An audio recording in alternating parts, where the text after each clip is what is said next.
قربانی کس شخص پر واجب ہے؟ قربانی کس پر واجب ہے، اس کے نصاب کے بارے میں تفصیل سے بتا دیں آصف صاحب کشمیر سے۔ جناب آصف صاحب، قربانی کے نصاب میں 5 چیزیں دیکھی جائیں گی، 5، یہ خوب اچھی طرح دماغ میں بٹھا لیں۔ اور یہ 5 چیزیں کس دن دیکھی جائیں گی؟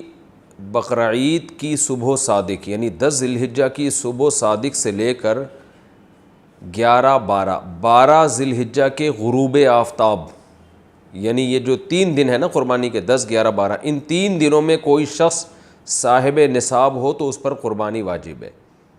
صاحب نصاب کا مطلب کیا ہے؟ یہاں پر قربانی پر خوب سمجھ لیں۔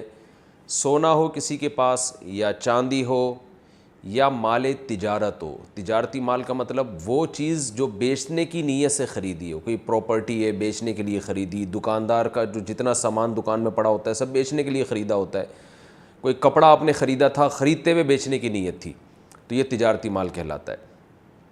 چوتھی چیز ہے نقد رقم، کیش، یعنی جو بھی آپ کے پاس بینک میں یا جیب میں جو کیش اماؤنٹ پڑا ہوتا ہے، یہ 4 چیزیں ہو گئی۔ 5ویں چیز ہے ضرورت سے زائد سامان۔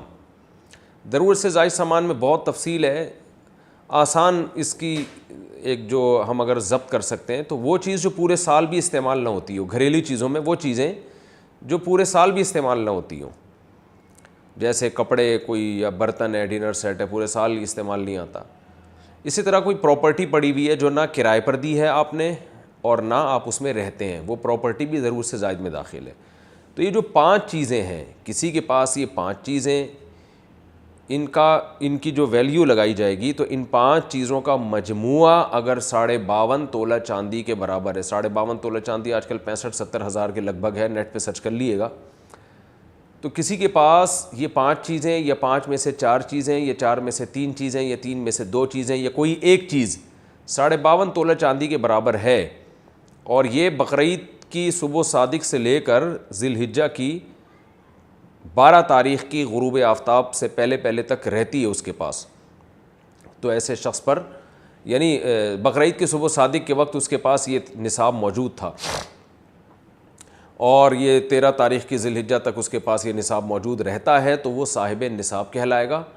13 تاریخ نہیں، 12 تاریخ، 10، 11، 12، 3 دن، تو وہ صاحب نصاب کہلائے گا اور اس پر قربانی واجب ہے، بشرطے کہ یہ جو 5 چیزیں یا 4 یا 3 یا 2 چیزیں میں نے بتائی ہیں، ان میں سے سب سے پہلے قرضہ مائنس کیا جائے گا، یعنی قرضہ مائنس کر کے 52.5 تولہ چاندی کے برابر بن رہا ہو۔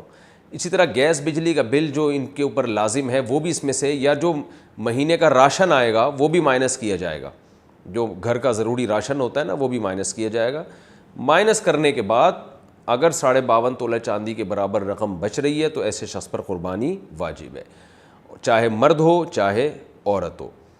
تو عورت کیسے قربانی کرے گی؟ سونا خواتین کے پاس بہت ہوتا ہے، چاندی ہوتی ہے، چاندی نہیں بھی ہو تو سونے کے نصاب جو ہے اس کے ساتھ اگر 1 روپیہ بھی ہے تو وہ بھی 52.5 تولہ چاندی کی قیمت دیکھی جائے گی اس میں بھی۔ تو عورت کیسے قربانی کرے گی؟ اس کے پاس تو کیش نہیں ہوتے عام طور پہ، تو پورے سال جمع کرے، تھوڑے تھوڑے اپنی جیب خرچی سے بچایا کرے، یا سونا کو بیچ کر کرے۔ البتہ کسی کے پاس صرف سونا ہی ہے اور یعنی باقی 4 چیزوں میں سے کچھ بھی نہیں، 1 روپیہ بھی نہیں ہے، تو پھر 7.5 تولہ سونا جب تک نہیں ہوگا قربانی واجب نہیں ہوگی۔ یعنی سونے کے ساتھ اگر چاندی ہے یا پیسے ہیں یا تجارتی مال یا ضرورت سے زائد سامان ہے، پھر سونے کی ویلیو دیکھی جائے گی، سونے کو نہیں دیکھا جائے گا۔ لیکن اگر صرف سونا ہی ہے تو پھر 7.5 تولے سونے سے کم پہ نہ زکوٰۃ ہوتی ہے نہ قربانی ہوتی ہے۔ تو یہ ہے، تفصیل سے آپ کو بتا دیا۔ تو آپ چاہیں تو اس میں ایک گائے میں حصہ لے لیں، چاہیں تو بکرا لے لیں، چاہیں تو دمبا لے لیں۔ مرد پر الگ واجب ہے، عورت پر الگ واجب ہے، جو بھی صاحب نصاب ہوتا ہے۔